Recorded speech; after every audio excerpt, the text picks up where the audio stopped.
So the question is, what is the difference between Bitcoin and Bitcoin Cash? Well, the you have to understand a little bit the history behind it, and then you'll better understand what the difference is. So they're actually the result of a split, and in crypto terms, this is known as a fork. Like a fork in the road where you go in two different directions, and in software. There's also something in software, a concept called a fork, where you take the source code and somebody forks it and makes their own, the state that it was previously in is now it's the birth of a new project which takes a different direction, whilst the original one carries on and still has its own evolution, etc. And that's exactly what happened in the case of Bitcoin. This was, Bitcoin's been around since 2009, but this fork happened in, I think it was about 2017 or so, and it was like there was a disagreement in the community. So, see, the thing about Bitcoin is it is the most, it's a store of wealth. It's a great store of wealth, and the reason for that is because it's incredibly secure. But you can't have everything, right? So it's very secure, but the problem is the fees are fairly significant, and it also takes a long time to confirm it. Like, it takes basically 10 minutes for one confirmation, and then another 10 minutes for the next confirmation. So it's not really suitable for microtransactions, which is actually the original vision of Satoshi, the guy who created it and made a white paper. So yeah, less than 10 years after Bitcoin came out and it was starting to get some adoption, then people were saying, well, look, it was all right in the beginning when it wasn't worth that much, but now that it's bigger and bigger and bigger, we've got problems now, let alone in the future. Like, for example, today regular Bitcoin is pretty much completely unusable for small transactions, although the fees are quite low now, I've got to say. But yeah, the confirmation time is way too long. So there was this disagreement, and it was forked. And at the time, if you own Bitcoin, you would also, let's say you had it sitting on an exchange, you would also be eligible for Bitcoin Cash, which was, the fork. And typically the exchange would just give you those tokens.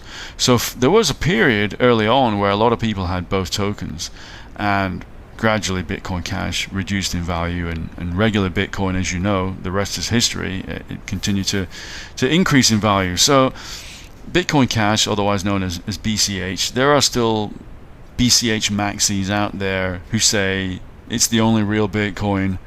They even refuse to call what most people call Bitcoin BTC. They refuse to call that Bitcoin.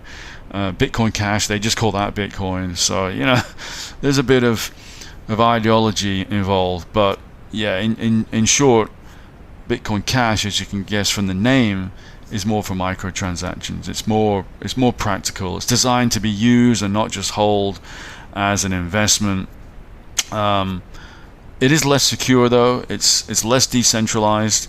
Each node on the network, because the block size was increased, then it makes it less decentralized, because there are bigger data storage needs if you run a node, and yeah, there's fewer people compared to Bitcoin who can run full nodes. Although I haven't actually looked at the number of nodes out there, but that's the sort of prevailing theory.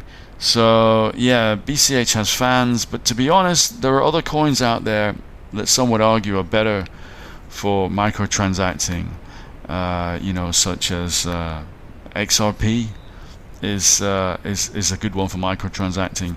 Litecoin is a good one. The smaller brother of Bitcoin itself. Litecoin is good for transacting. Both of them have low fees. So yeah, Bitcoin Cash, I don't know. I've had this argument online. I've said, look, there are other alternatives now. Banano is another one based on Nano, and I've said that there are other coins that are way more suitable for transacting, that are also quick and cheaper. And the BCH maxis have come out in force and said, no, BCH is still the one, it's still the one. Well, I don't know. I mean, who am I to say? The good thing is, if you want to buy things online with crypto, then because it was an early coin, in general, if people are accepting crypto, you will find them accepting BCH, Bitcoin Cash. You will often find them accepting Litecoin. They will accept Bitcoin as well, but obviously the fees are going to be more significant there. So you'll often see it offered as a acceptable method of payment, which is interesting. And the funny thing is, I rarely see Ethereum or Tether on Ethereum offered as a method of payment, which is kind of strange because the fees aren't what they once were, and there's also level 2 chains now which have very minimal fees. But if you want to pay for something, microtransactions, I've got to say, you're going to have a high rate of acceptance with Bitcoin Cash, with BCH, and that is a very good thing. So I'm definitely not going to knock it for that. But yeah, those are the main differences between the two. And I'll just give you also for comparison some other stats as well. So the block size of and we're talking about here the storage needs for Bitcoin Cash are 32 times bigger than for Bitcoin. But the funny thing is, because it isn't as popular, there aren't as many people transacting on there, I don't think. Then I have a feeling that despite 32 times the block size, it doesn't really matter, because Bitcoin is way more than 32 times more popular than Bitcoin Cash. So in the end, I think running a node doesn't actually involve high storage needs, because it just didn't take off that much.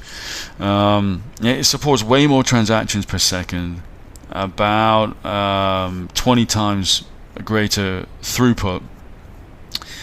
The fees are very low. They're typically about 1 or 2 cents, something like that. It has a similar supply cap, 21 million coins, but that's kind of arbitrary, really, the number of coins, because both of them are highly divisible. But the good thing about that is, like Bitcoin, it has a fixed supply. So unlike fiat money, it's not going to be inflationary because the supply is always going up. It's actually going to be net deflationary, because you can expect some wallets to be lost over time. And yeah, that is basically I did mention already, by the way, that it's considered less decentralized, less secure in that sense. Otherwise, apart from that, it is pretty similar. It also uses proof of work in the same way that Bitcoin does. They're actually more similar than they are different, but they just have different use cases. I actually really wish that Bitcoin Cash had taken off, because at the time it was thought that crypto was going to start to be accepted by merchants, retailers, that people were going to start saying, next to their Visa and MasterCard, they were going to say, we accept Bitcoin Cash. And it's really quite disappointing that has just not happened. I don't know why that is. It's not difficult for a merchant to accept Bitcoin Cash or any other crypto. You just simply declare it in your accounting, like receiving any other form of payment. Okay, you could argue that maybe people don't want something where the price is going to go up and down, but you can sell it very quickly, and you're probably not going to suffer from any drop in price in the meantime between receiving it and selling it. So I really don't see the issue. And there are even some third-party solutions that make it easy to accept crypto, that will display the QR code for someone to scan with their mobile wallet, and yeah, it's really easy. And the other thing I should add, I'm talking about merchants, is that with both Bitcoin and Bitcoin Cash, it takes 10 minutes to see the next block and to get that first confirmation. And let's say on Bitcoin the amounts are typically bigger. It can be an exchange, for example, if you're depositing, they're not going to give you show up your Bitcoin until they've waited for a few confirmations. So it could be up to an hour. Now, because the amounts are smaller on Bitcoin Cash, nobody really cares. Nobody believes that you're going to attack the network and scam them out of paying $3 for your sandwich. So what will typically happen is they will do zero confirmation, and they'll just wait for it to show up on the network, and they won't even wait 10 minutes for it to be confirmed. So as long as it shows up on the network, which is a matter of seconds, it's kind of a little bit longer than it might take to use a debit card. Slightly longer, but not by much. So yeah, I think it's a real shame that it hasn't taken off. If I owned a store, I would definitely accept Bitcoin Cash, and I would gladly accept it. What a shame. I hope things can change in future. Let me know what you think below, and I hope you found this video interesting.